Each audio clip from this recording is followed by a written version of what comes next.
profesinya sebagai apa, Pak? Saya dosen ilmu politik, Mbak.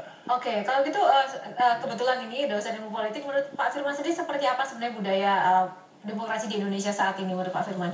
Sehingga masih ditemui kendala juga dalam pergerakan atau manuver yang dilakukan oleh pemerintah sampai dengan saat ini.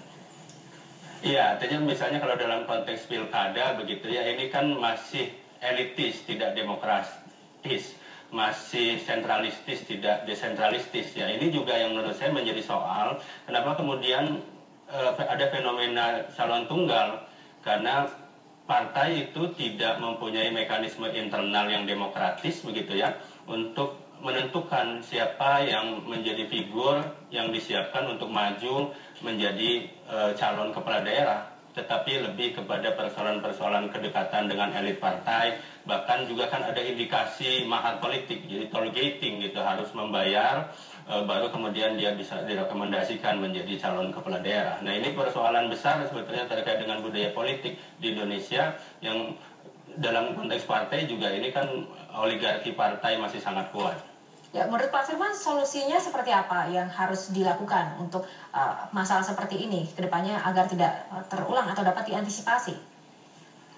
Ya, artinya bahwa kemudian partai harus dikelola secara modern, karena ini kan persoalannya memang pilkada itu jalurnya lewat partai selain independen tentu ya. Nah, kalau yang partai, maka partai memang harus membangun mekanisme internal yang demokratis untuk menentukan calon-calonnya yang akan maju dalam pilkada begitu. Jadi tidak lagi hanya ditentukan oleh elit politik begitu. Oh ya, nah, tidak. Lalu kemudian juga ya. Tidak ditentukan oleh elit politik dan juga tadi Pak Firman juga mengatakan oleh mahar politik juga. Apakah Pak Firman masih banyak menemui atau melihat fenomena mahar politik masih terjadi mungkin di sekitar Bapak melihat itu? Iya, artinya indikasi itu terlihat begitu ya. Dan beberapa informasi juga kan kita dapatkan. Misalnya Pak Sebastian Salang itu menyatakan bahwa beliau diminta begitu ya untuk memberikan.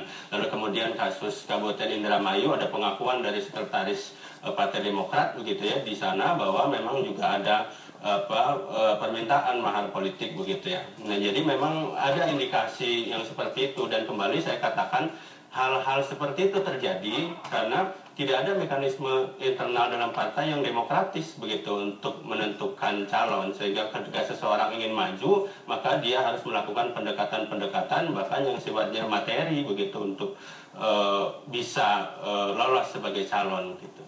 Baik, terima kasih Pak Firman untuk pendapatnya atau tanggapannya dengan Bedah Editorial Media Indonesia pagi ini. Terima kasih Pak Firman dari Bandung, Jawa Barat.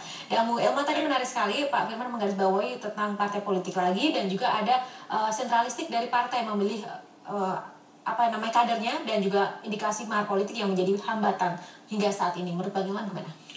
Ya, intinya sebetulnya kalau saya bisa tangkap adanya ketidakjujuran kan.